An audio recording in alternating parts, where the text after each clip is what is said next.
For this presentation, we will be talking about the organizational design, structure, and change for a company called Redbox. So going over the history and main purpose of the company, Redbox is an American company which was founded by Greg Kaplan in 2002. It specializes in renting out video games and movies by being accessible in convenient store locations at lower prices. The main purpose of Redbox was to revolutionize the way people could rent out these movies or video games using their kiosk-style boxes that you can find in various locations like at a McDonald's or a 7-Eleven and now nationwide at some of the largest retailers in America. However, Redbox seems to be going through an ongoing issue of underperformance in the area of innovativeness. The company started struggling when competitions like streaming services started becoming a trend in the early 2010s. Streaming services like Netflix, HBO Max, Hulu, or Amazon Prime came out with their streaming platforms, which were more accessible and could be used on most devices with the help of the internet. Redbox was struggling due to their lack of innovativeness because of the streaming platform trend. Due to their lack of innovativeness and underperformance, Redbox had to face some ramifications. The company's inability to compete with these rising streaming platforms led it to underperform and take a financial toll. The company had to suffer a major loss of $141 million on $289 million in revenue. It also had to perform a stock swap exchange with Chicken Soup for the Soul, another company where they were only left with 23.5% of the combined company profit after merging. Moving on to the overall organizational structure and design of the company. It seemed like Redbox implemented what is called a divisional organizational structure.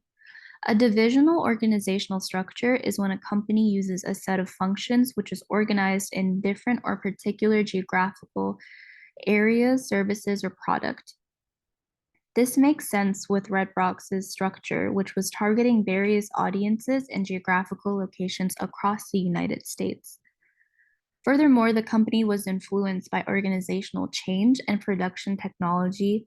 This is because the company had to maintain their design and structure by producing a mass number of kiosks in various locations in the United States to be more accessible. However, lack of innovation led the company to go through organizational change. Early on, Redbox had maintained a culture of being revolutionary. However, they had failed to keep up with technological innovations that were thrown in the marketplace.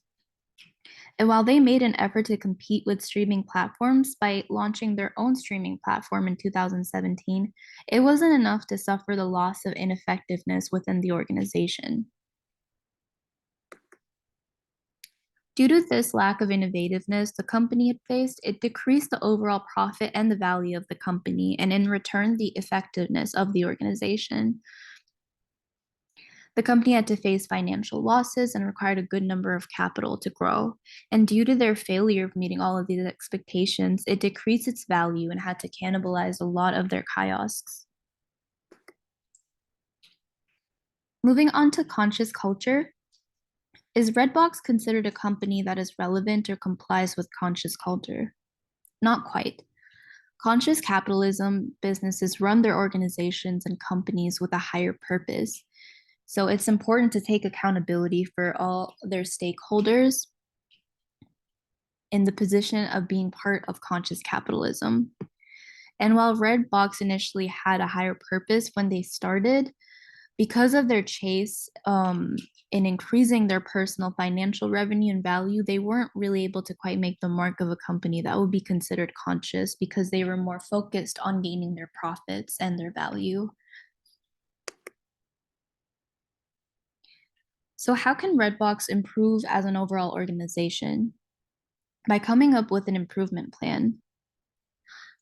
What Redbox could do is first, they must enable and create an environment for change by building and forming teams that would discuss the importance of change and innovation plans for the company. Secondly, Redbox must make sure that the organization is engaged, and part of this change and innovativeness is by having employees and teams be comfortable with short-term wins.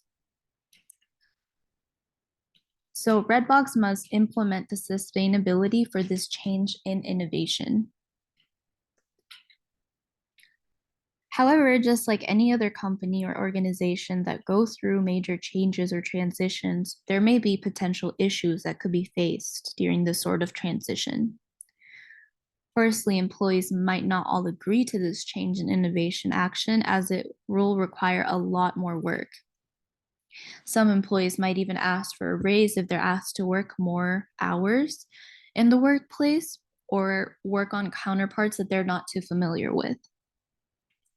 And due to being overworked, if they are overworked or not having enough knowledge, some employees might even lose the motivation to work.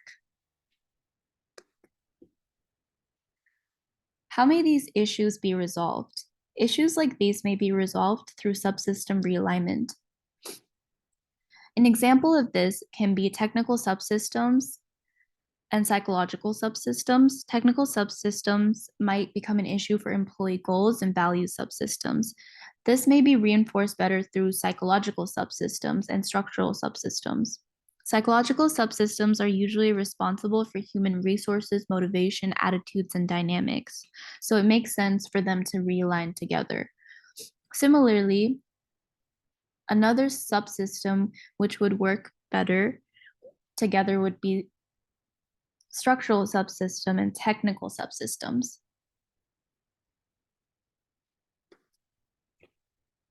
So what are some of the lessons that we have learned while talking about change in organization? Firstly, be responsible for good communication within an organization by keeping all stakeholders and employees involved and engaged in change. Maintain culture to keep up with the importance of innovativeness. Make sure everyone is on board with the change. And lastly, have a higher purpose or reason to change.